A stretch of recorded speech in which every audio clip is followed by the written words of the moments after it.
In this video, we're going to review the ENGEWE X20 Folding Electric Bike.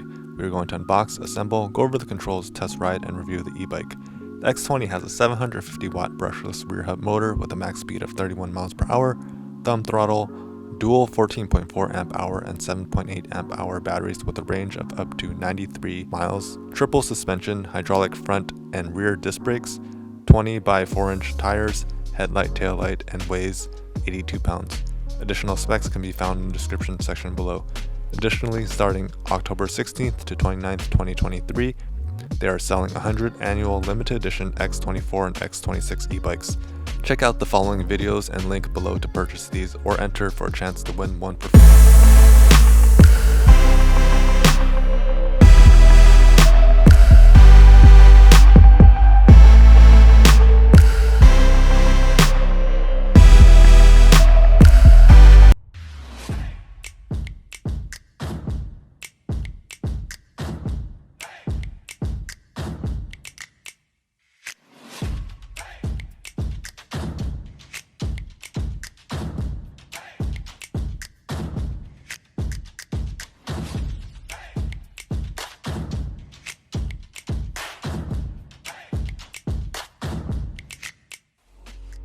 This is the box that it came in. For the interest of time, I'll take everything out of the box. This is all of the contents inside of the box. I'm going to take off all of the zip ties and foam and place the parts on the floor.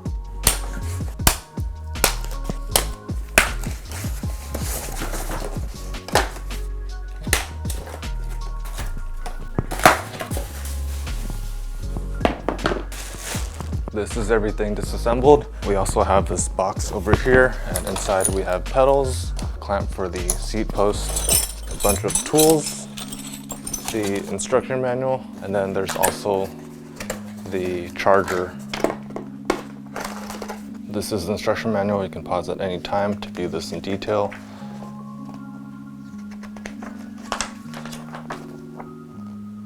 These are the parts of the bike. Here are the specs, the tools that it comes with,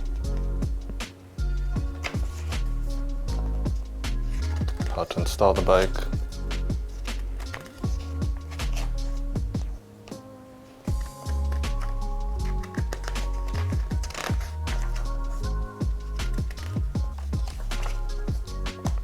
programming and display functions.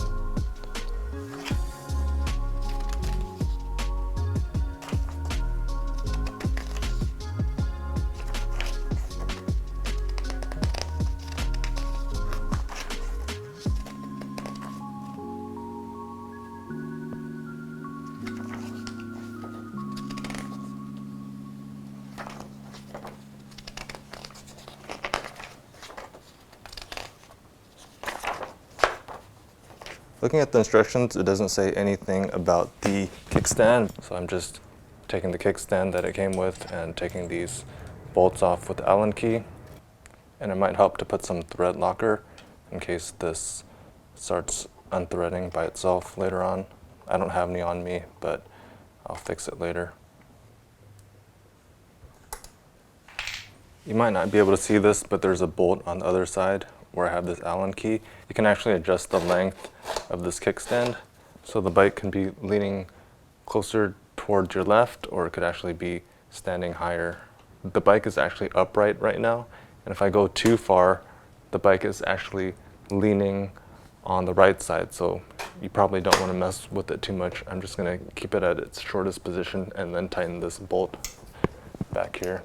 The first step of the instructions is to remove this rubber cap inside here, and then we're going to take our Allen key to loosen this right here.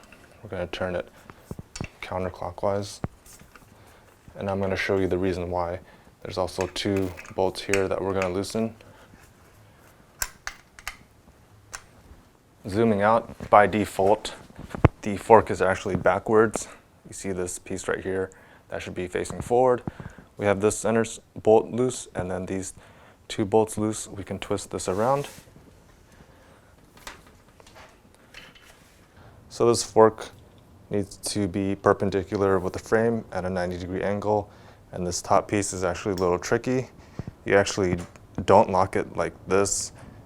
Looking at the product image, I actually saw that this tube sticks outwards going at an angle, and by default it goes in this way at an angle. So in order to fix that, holding onto the bottom fork, we're actually going to rotate this until this is about 45 degrees. So when you actually close this, this is actually parallel with the fork. You might have to play around with it until you get it right. It might actually help to install the handlebar so that you can adjust this accordingly. So right now I'm just going to eyeball it where these two bolts are parallel with the frame, and then this is parallel with the fork. Once that is good, I'm going to take my Allen key and tighten the center one so that there's compression holding the fork in place. Also take my Allen key and tighten these two on the side so that this extension tube clamps onto the headset, and then I can put this piece of rubber back on. Next, I'm going to take my Allen key. I'm going to remove these two bolts. I can take this plate off. I'm going to take my handlebar with the brake levers facing forward. If you need to, you can push to move the screen down. I'll put this bracket back on. Retighten these bolts. Without tightening them all the way, you can rotate this until you get a comfortable position, and once that's good, you can finish tightening them. You can also move this screen back up. By default, the green connectors are disconnected. Line them up and connect them. For the headlight, we'll take the 10mm to hold this nut in the back, and then we'll loosen this with an Allen key. We'll take our bolt with the washer, place it through this headlight bracket, back through, and then put the nut on the other side. We'll use our Allen key to hold the bolt in, and then we'll take our 10mm and tighten this bolt in the back. You can always adjust the angle of the light. It looks like there's a 10mm bolt here and the smaller Allen key on the other side if you need to tighten it. Moving on to the back seat, there's this lock right here. I took one of the keys from the handlebars, and in order to get this off, you put the key down, you twist it clockwise, and then put it back to the original position. This pin pulls upwards, then you can pull this lever outwards in order to take the battery out. This is what the battery looks like. Right here, this is where you connect this cable to get use of the second battery. There's also this port right here where you can charge the battery. Looks like there's a built-in light. There's a button to turn it on. This is the seat post. And that's about it. I figured it'd be easier to show you how to install the seat with this off, but you can always install it with the battery on. Came with this piece right here, and as you can see, this needs to line up here for it to lock on. You can see that these pieces separate. Where these grooves are, they actually sit on the rails of the seat. So let me just flip this like this and turn this around. You want to keep it in this orientation like such. This entire piece right here actually sits like this. There's different ways of doing it, but I prefer putting this bolt in first and then getting this threaded to start, and then leaving enough clearance right here. I can take my seat, feed it through these two pieces. I'm putting the seat back in, but I'm leaving it slightly elevated so I can fit this Allen key right here. You can adjust the angle of the seat to your desired position. And then you'll take your Allen key and tighten this in place. And you can always readjust it later if you want. And then you can adjust this to your desired seat height, and then closing this clamp, pushing this lock back down. Looking at this seat right here, there's 4 indentations. There's this screw right here that we need to take off, and this actually holds it in place. So as you can see in the frame, here's those indentations that you need to line up with this, and then you're gonna push them down and slide forward, and that screw that we took off, this hole right here, we're gonna screw it in so it holds it in place. Next, we're gonna install the front wheel. We're gonna take this plastic out of the brake pads. We're gonna remove this protection from the forks. Looking at the instruction manual, it looks like the front wheel has this long rod, a washer, and a nut, and then the long rod actually goes on the inside of the fork, and then the washer and the nut goes on the outside of the fork. This is that long rod that I was talking about, then the washer and the nut. I took the nut and washers off from both sides, lifting up the fork, make sure that the disc goes in between the brake pads, make sure that the long rod goes on the inside of the fork on both sides. You'll take your washer and your nut, and then putting them on both sides, you can then take your wrench and tighten both of these nuts.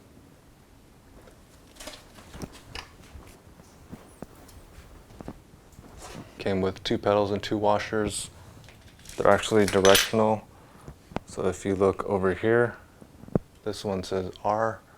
You're gonna take a washer, put this in place, and then for the right side, you need to turn it clockwise, lefty-loosey, righty-tighty. You take your 15mm wrench and tighten this in place.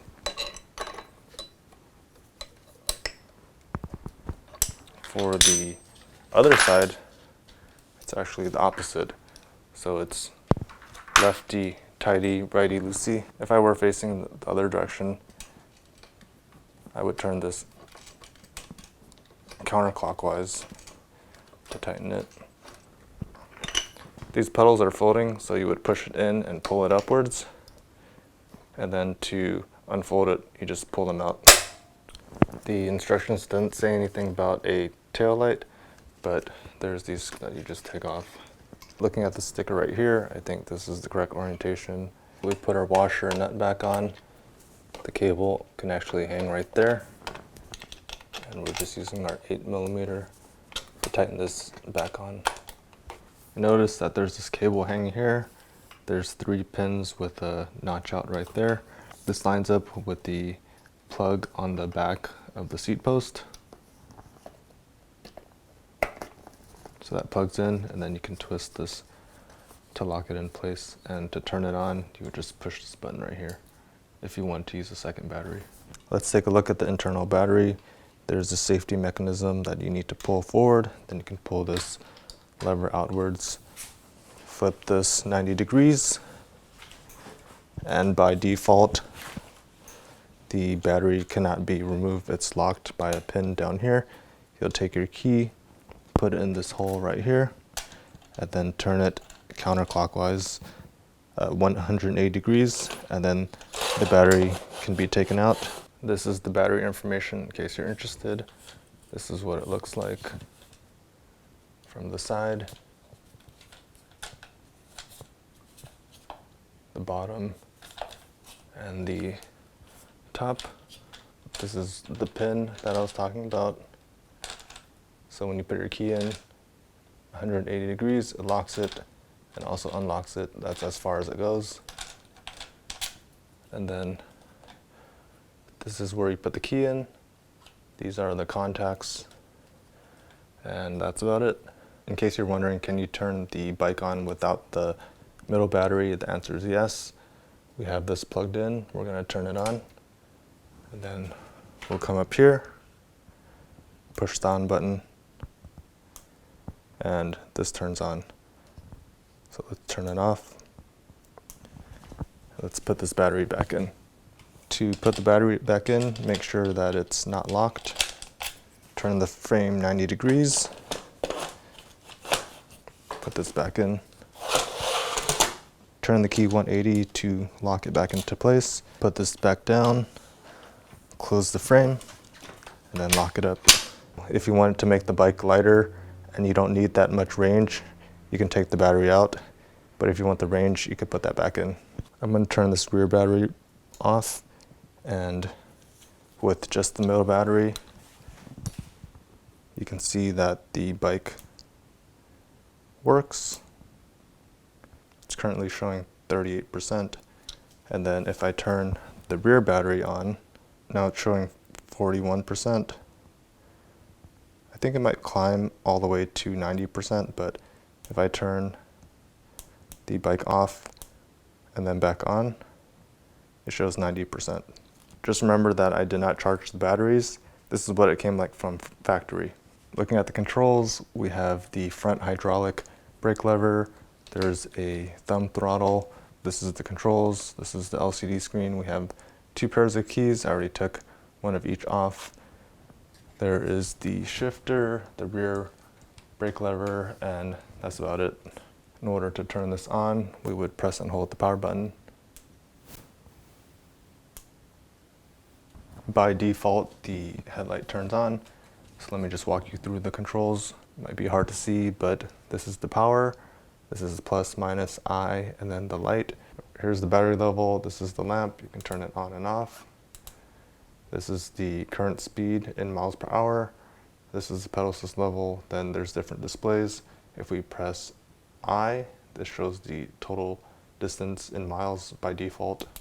This shows the trip distance in miles, the power in watts, trip time in hours and minutes, max speed in miles per hour, average speed in miles per hour, and then it goes back to the total distance. If we press and hold down, I'm going to lift the rear wheel off the ground. It provides this pedestrian mode where we get 4.3 miles per hour of assist. Now it's showing 4.7. So if you're walking up a hill, you can get some assist from the bike to push it uphill. There's nothing if we press down. If we press up, it changes to the different pedal assist levels, so 0 to 5. Sometimes when you try turning the light off, it turns back on because it's on auto lamp by default. So in order to change that, if we press and hold the plus and minus button, it brings us to the settings. If we press I, we can clear different data. We can clear the trip distance. I'm going to cancel out of this. We can factory reset. We can go back. And I'm just controlling this by pressing the plus and minus to go up and down, and then I press I to enter. So setup, I can set the units from kilometers or miles. Set the brightness, auto, 5, 4, 3, 2, 1. I'm going to keep it at 5. Auto power off, it's default at 10 minutes. I believe you can set it from never to 99 minutes. Speed limit, the max is 63 kilometers per hour. I'm going to keep it at the max. Going back, personalization, you can turn cruise control on or off by pressing the I button. I'm going to keep it off by default. ACF says reverse charging current. I'm not sure what that means. Maybe if you slow down, it charges the battery, or it might mean that when you're charging the battery and you plug it in incorrectly, it'll continue charging. I'll just keep it on by default. Auto headlight. I'm going to actually turn it off because I want to be able to turn the headlight off even if it's dark. And then power set. You can change the different pedal assist modes. By default is 0 to 5, and you can see the different percentages. You can change it to 1 to 3, 0 to 3, 1 to 9, 0 to 9, 1 to 7, 0 to 7, 1 to 5, and 0 to 5. So I'm going to keep it 0 to 5 by default. and then you can change the different percentages. I'm just going to keep it P1 22%, P2 35%, P3 50%, P4 77%, and then P5 I'm actually going to change to 100%. And then to go back, if you go to system information, it just shows the HMI version. Then you can go back. I'm going to go through the different max speeds in each pedal assist level. Pedal assist 0 and 0 miles per hour, just using the thumb throttle.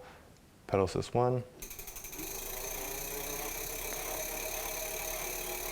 getting 7.5. Pedal assist 2, 11.5. Pedal assist 3, 16.2. Pedal assist 4, 20.5, 20.8. Pedal assist 5, getting 27. The manual also talks about the sport mode. Right now it's normal. You have to go over 15 kilometers per hour, and then the sport mode can be activated for 3 minutes. After 3 minutes, then sport mode is frozen, and then it'll switch back to normal mode, and then it'll take 10 minutes to go back to sport mode again. The instruction manual says you have to go more than 15 kilometers per hour in order to switch to sport mode, but I found that that is not true. In order to go to sport mode, you would just press and hold the I button until it changes. So now we're in sport mode, and pedal assist 1,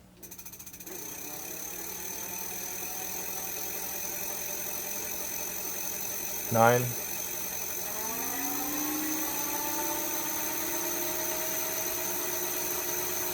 14.6,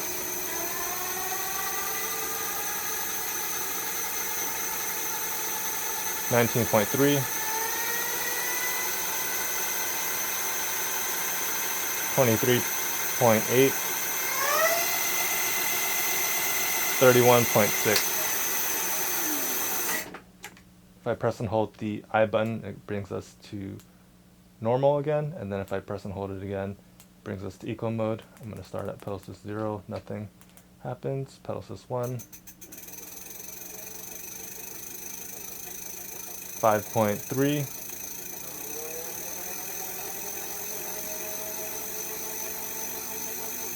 9.9,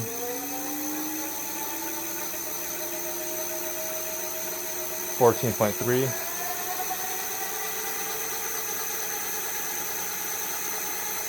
19.1, and 25.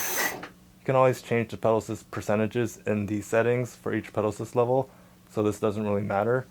What really matters is the max speed in each eco, normal, and sport mode, because that's limited by the controller. And then I noticed that if I press and hold I cannot go back to sport mode. I think you have to wait for it to cool down. But then if you turn it off and turn it back on, you can go back to sport mode. There's also a horn. It's just a beep. To turn it off, you press and hold the power button.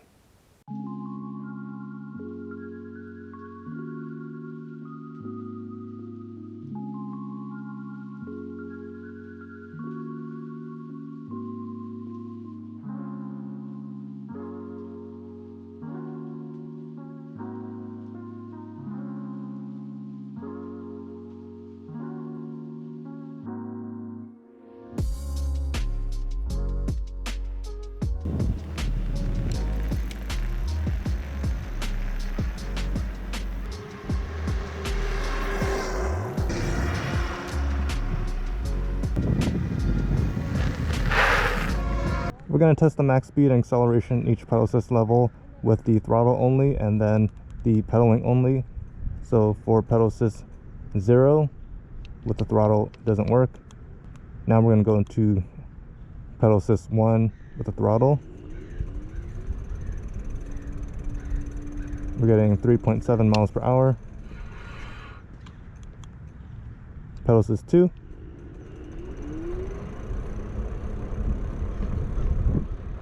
We're getting 6.8 miles per hour. Pedal assist 3.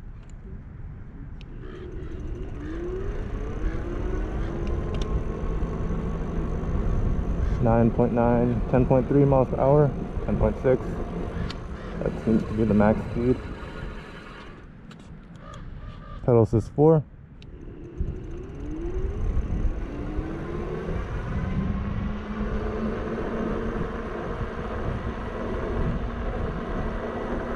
(14.9 miles per hour). 15.2, we're going down a slight incline. And it seems to top out at that. And again, you can always change the pedal assist percentages in each pedal assist level through the settings. Pedal assist 5.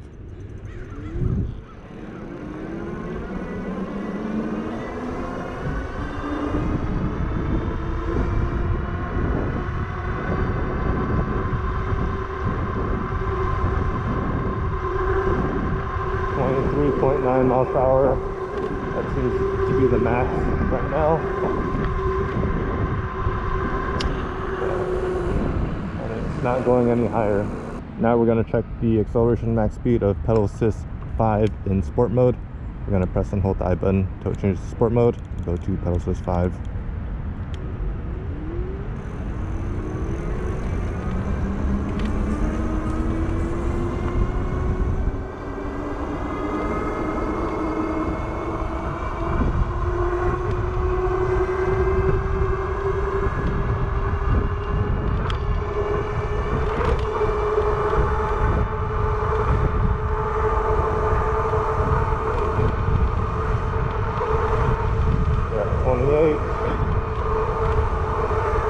Back to 27.7,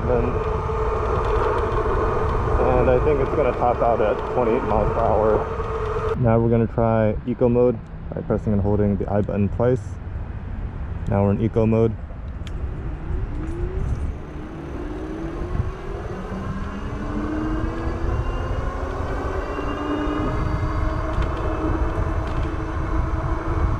Seems to be stopping at 19.9 miles per hour. Now we're at 20.2, and I think that's going to be it. Let's use the pedaling only and pedal assist 0. There's no pedal assist, and I don't feel much more resistance from the rear hub. Going to pedal assist 1.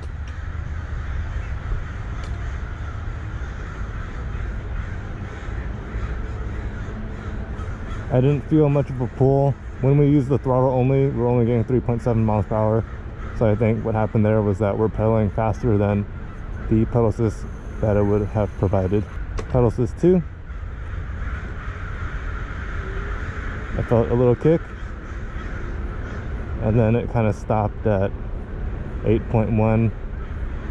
I don't really feel it providing any more assistance. When we use the throttle only, I think it stopped around 6 miles per hour. I think that's what's happening there as well. Pedal assist 3.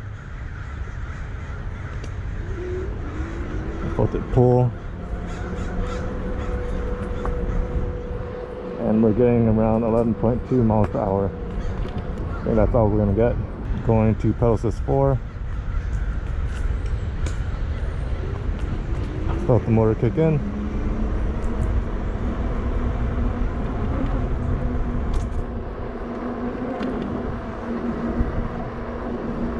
(14.9 miles per hour), and I think that's all we're going to get. Going to pedal assist 5. Felt the motor kick in.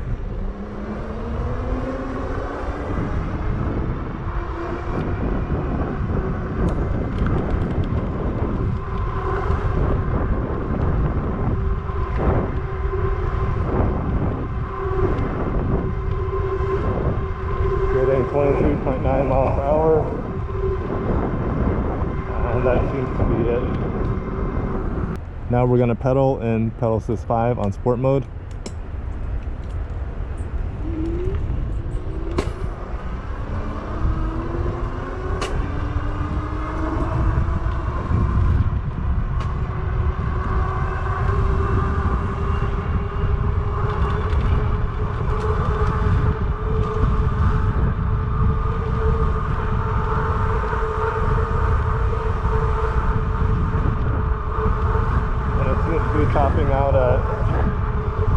27 to 28 miles per hour.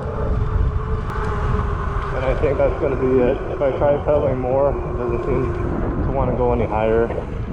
Now we're going to do the same thing for eco mode. Let's wait for it to engage.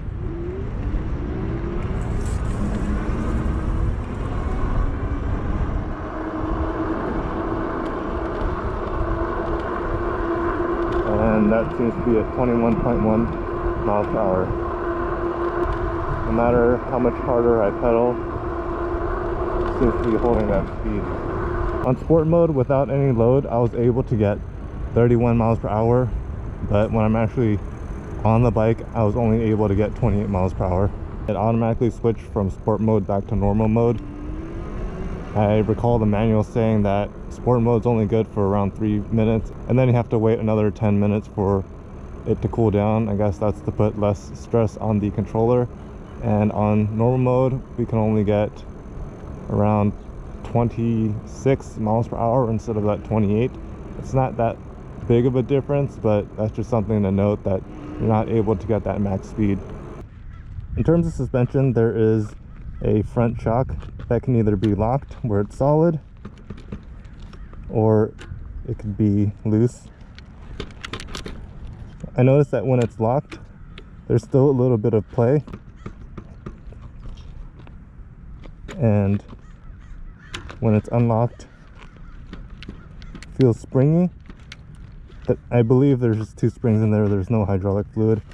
Over here we have a non-adjustable mid suspension, and then the rear we have these coilover looking shocks that you can adjust. Because the tires are so big and wide, you barely feel any bumps. So right now I'm on the fixed front shock, and it still seems to be taking it well. I'm gonna come to a stop, and I'm gonna loosen it.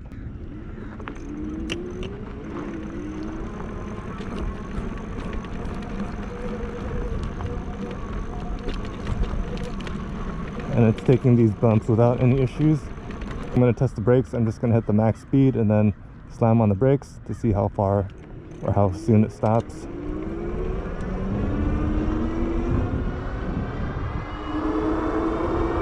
I'm going to stop in front of this truck.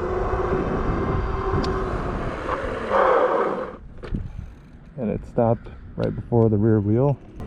I'm guessing that's around 12 feet. I'm going to try that again.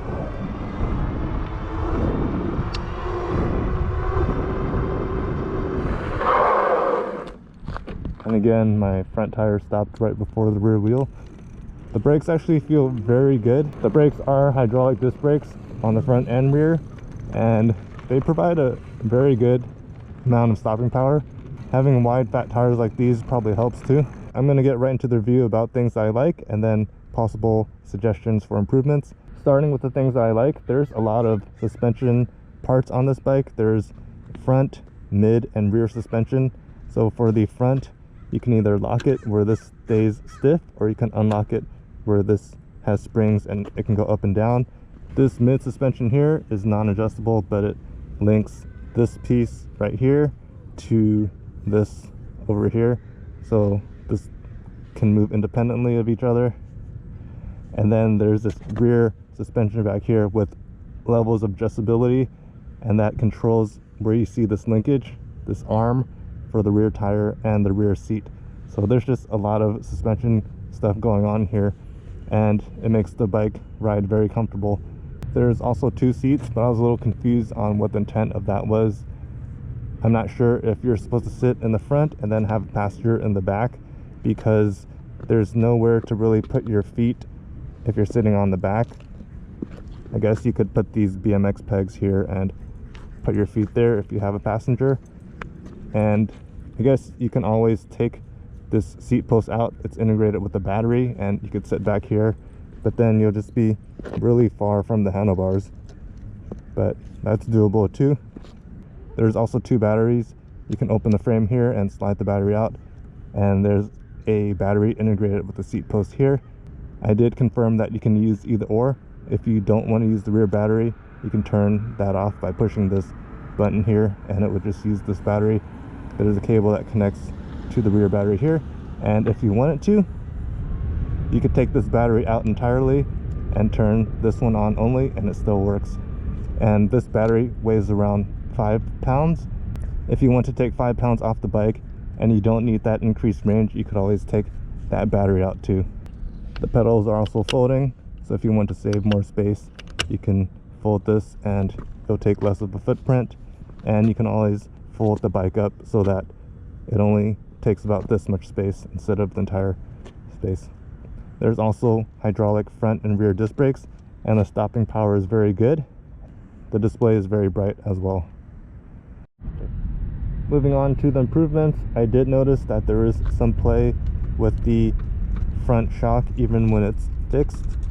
There's about half an inch of play, and you do notice it when you ride. When it's unlocked, it just has this one linear spring rate. It would have been nice if these were hydraulic, but that would also be more expensive. You can always switch out the front fork if you absolutely needed to. Even though the e-bike has 20-inch wheels, it feels very long. It's a little over 5.5 feet. They also have the X24 and X26, which has 24 and 26-inch wheels, and they actually have a limited production run of 100 of those that has a special color and different specs, which I talked about earlier. If you guys are in the market for a folding e-bike, you can check this one out. Specs and the latest pricing are in the description section below. Please like this video if you found it helpful. Feel free to leave questions or comments in the comment section below. And if you want to see more videos like this, please subscribe to my channel. Thank you guys for watching, and take care.